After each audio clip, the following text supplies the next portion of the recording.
Hello everyone, I'm Dr. Hemangini Zala, doing fellowship in fetal medicine under Dr. Jayaprakash Shah at Rajni Fetal Medicine Center, Ahmedabad. So today I'm going to present a case. This is a lady, Mrs. XYZ, 28-year-old, gravida 2, para 1, living 1, previous FTND, spontaneous conception, consanguineous, non-consanguineous marriage, no specific personal or family history. Her previous scan were done outside, or the first trimester scan and TIFA scan, which were normal. She was referred to us in view of multicystic mass in the abdomen at 27 weeks of gestation. So this was the picture on ultrasound. At 27 weeks of gestation, there were multicystic mass in the abdomen, uh, and they were connected to each other. Also, peristalsis was seen in it.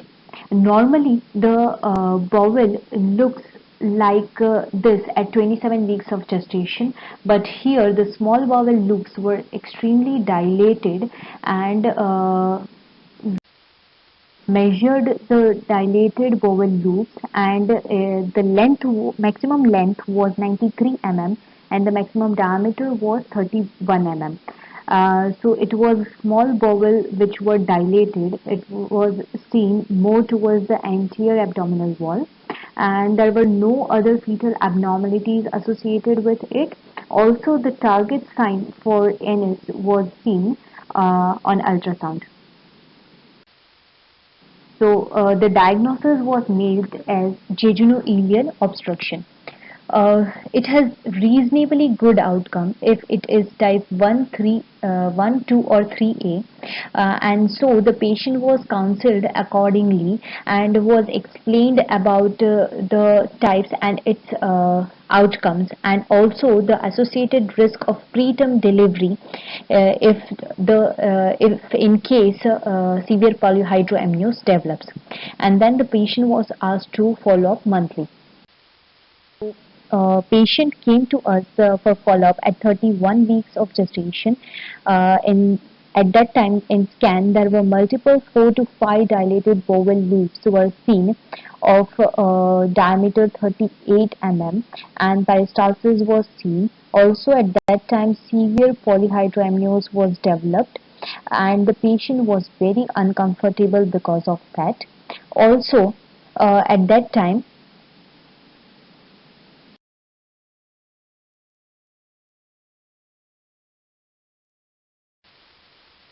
the cervical length was 1.1 centimeter. So the patient was admitted for amnio reduction, and on the same day amnio reduction was done, and patient was kept under observation for 2 days, and after that the patient was discharged and was explained about the risk of preterm labor, and was asked to follow up after 2 weeks.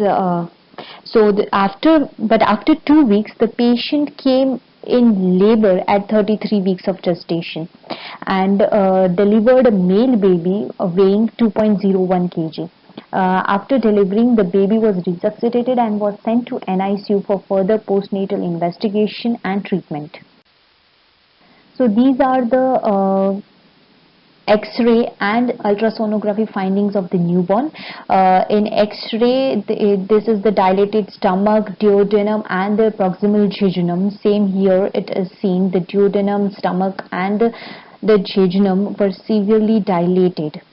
So the neck and was operated, and the same findings were seen. The proximal jejunum was dilated, and there was atresia in the proximal jejunum, and the whole of the distal ileum was necrosed and was adherent to the liver. So whole of the ileum was removed because it was necrosed, and the post-op diagnosis was made as apple-peel jejunoileal atresia, and jejunocecal anastomosis was done. Patient was explained about the guarded outcome of the baby because of the short bowel syndrome. Apple peel atresia, the terminal ileum is perfused in retrograde fashion from a single ileocholic artery around which the distal ileum coils going up and giving the appearance of apple peel. So the name is given like this. Coming to the discussion part, the development of the digestive system occurs in three parts: foregut, midgut and hindgut.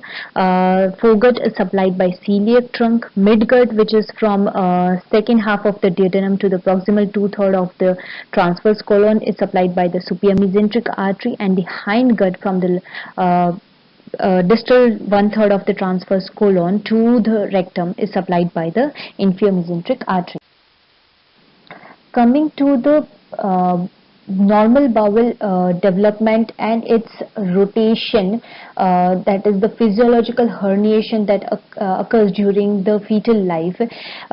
It starts at around 6 weeks, and at that time the bowel starts to enter into the extra-embryonic cavity that is in the umbilical cord, because at that time the liver is also developing, and it is so large that it is almost covering the maximum of the abdominal cavity, and there is no space for the intestinal bowel loops to accommodate. So for its development, the bowel herniates into the umbilical cord, and during its herniation the small bowels elongates as well as it coils, while the large bowel only elongates, and during its elongation whole of the bowel rotates 90 degrees in the counterclockwise direction, and at around 10 weeks it starts to come back in the abdominal cavity, and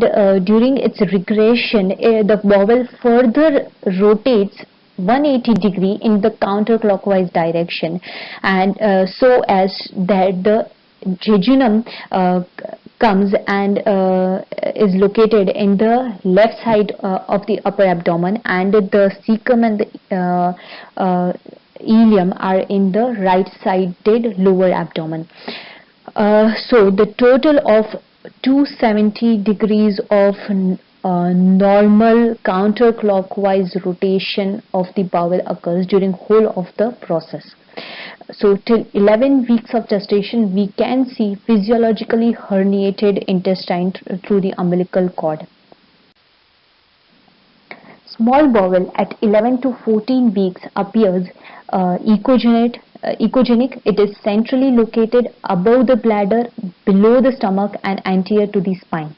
It is echogenic because of the collapsed bowel, fat of the mesentery, but it is less echogenic than bone, but more than liver and kidney.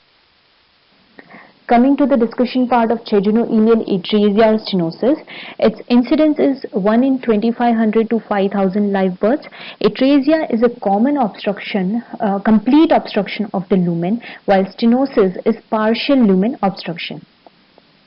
It is a fluid-filled small bowel of more than 7 mm in diameter and more than 15 mm in length, with active peristalsis in both directions in late second trimester and in one direction in third trimester.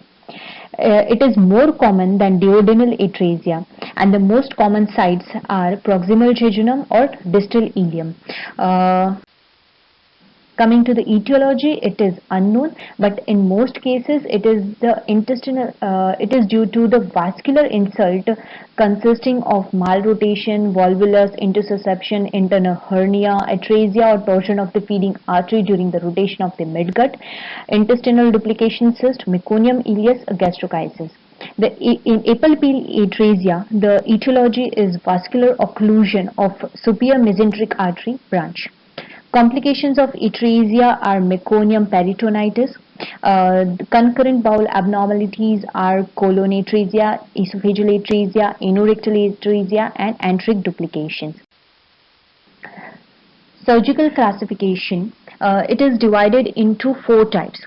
Type 1 is a membranous defect due to an intraluminal diaphragm or web with no mesenteric defect and normal bowel length. Type 2, in it there is a blind end separated by a fibrous cord, and there is no mesenteric defect and normal bowel length. Type 3 is further divided into two variants. 3A, and there is a blind end with complete separation. There is a small mesenteric gap and short bowel length. While in type 3B, which is also known as apple peel or Christmas tree atresia, it affects long length of the bowel. There is a large mesenteric gap and it is more likely familial. And type 4, it has multiple atresias. Difference between jejunal atresia and ileal atresia. In jejunal atresia, there are possibility of multiple atresia found postnatally behind the atretic part, which is seen in ultrasound. And there are few bowel loops, like 3 to 4 dilated equal size bowel loops in the upper abdomen. It tends to dilate rather than perforate, and there are risk of preterm labor delivery. In ileal atresia, there is possibility that there will be only a single atresia. Also, there are multiple, that is more than 10 bowel loops are seen filling whole of the abdomen, and dilatation of unequal sizes. It increases more towards the abdomen. There is a high tendency to perforate in utero, but it does not deliver preterm. Ultrasonic findings. Swallowing of the amniotic fluid starts after 16 weeks of gestation. Also, the meconium accumulates in the small bowel and colon in second and third trimester. So, it is difficult to diagnose small bowel before 24 weeks of gestation. First finding is isolated dilated bowel loop, which is interconnected, transverse diameter of more than 7 mm, length more than 15 mm, and it has centro-abdominal location of the affected loop. It has hyperechoic walls, which is called bowel signature, increased peristalsis, floating particulate matter, and endo-abdominal calcification in case of meconium ileus. In late second or early third trimester, there is severe dilatation of the ileal and jejunal loops proximal to the obstruction, showing particulate matter moving with increased peristaltic. Polyhydramnios is seen in late trimester, and it is more common in proximal obstruction. It is not possible to differentiate the real site of obstruction, that it is either ileal or jejunal. The only ultrasonic finding is in ileal atresia, there are multiple bowel loops of unequal sizes, and there is a risk of perforation, and because of that we can see meconium peritonitis in late gestation. While in jejunal atresia, there will be extreme dilatation but no perforation. Fetal growth restriction is seen in cases of jejunal atresia due to protein malabsorption. Associations of other malformations are mild rotation, intestinal duplication, meconium ileus, meconium peritonitis, abdominal wall defects like gastroschisis, intussusception, esophageal atresia, and volvulus. Intestinal abnormalities including the brain, eye, skeletal abnormalities, placental vascular abnormalities like marginal cord insertion, placental infarction, calcification, cyst formation, especially in apple peel or multiple atresia. Risk of chromosomal and non-chromosomal abnormalities are low, but if there is associated meconium peritonitis, the risk of cystic fibrosis increases by 90%. Differential diagnoses are volvulus. It looks same as a small bowel atresia, but there can be a whirlpool sign which can be seen, and also the volvulus has a sudden increase in 3 to 4 days.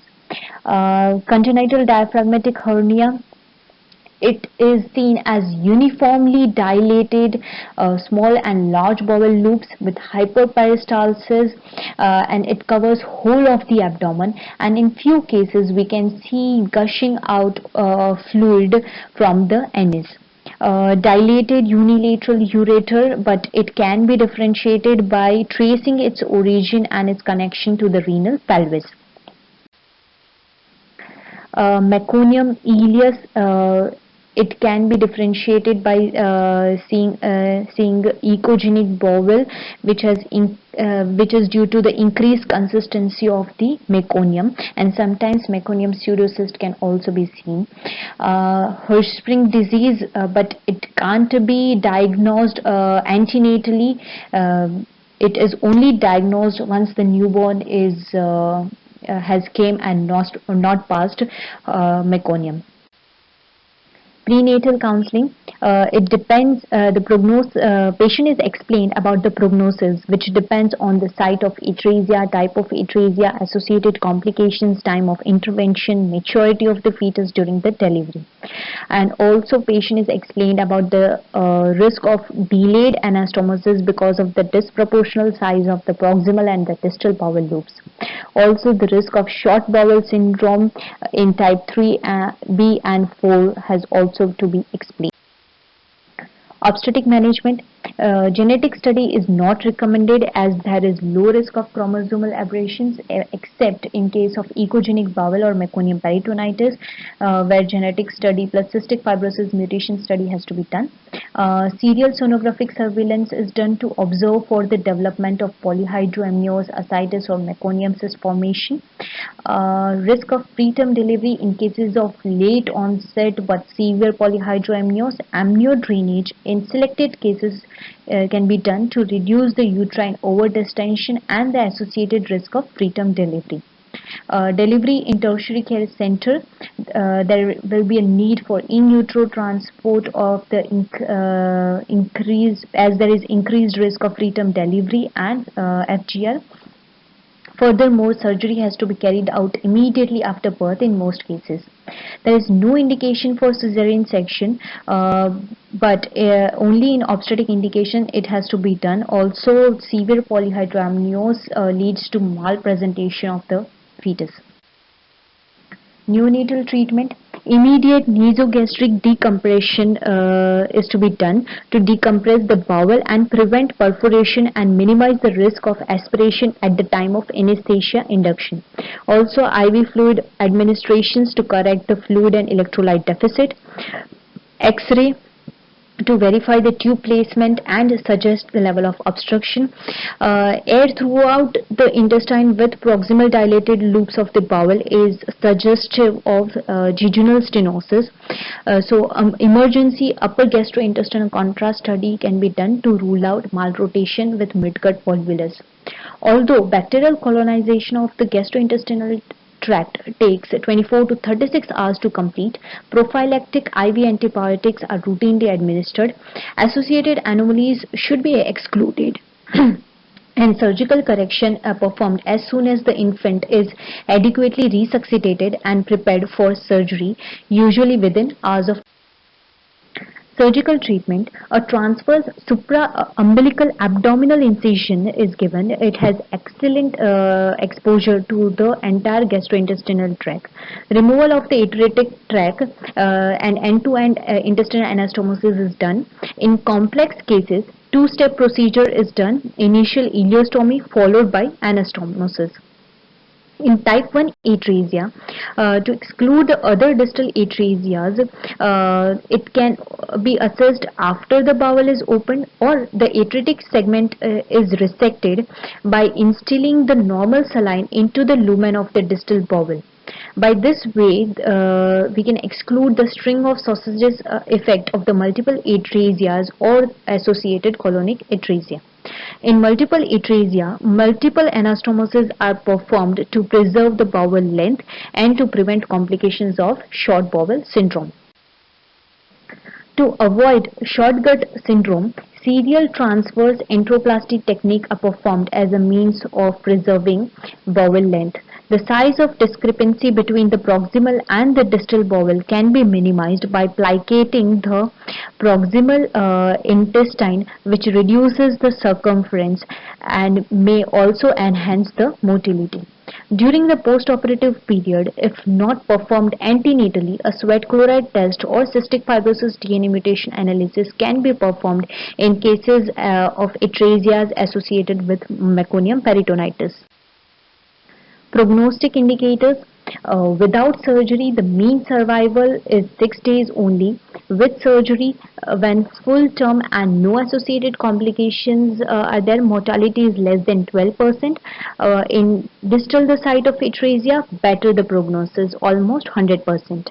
Poor prognostic signs are multiple atresia, apulpal atresia, premature baby, concurrent malformations, meconium peritonitis, congenital volvulus, and polyhydramnios because of the high risk of delayed anastomosis and a longer hospital stay due to an increased rate of surgical complications. Thank you.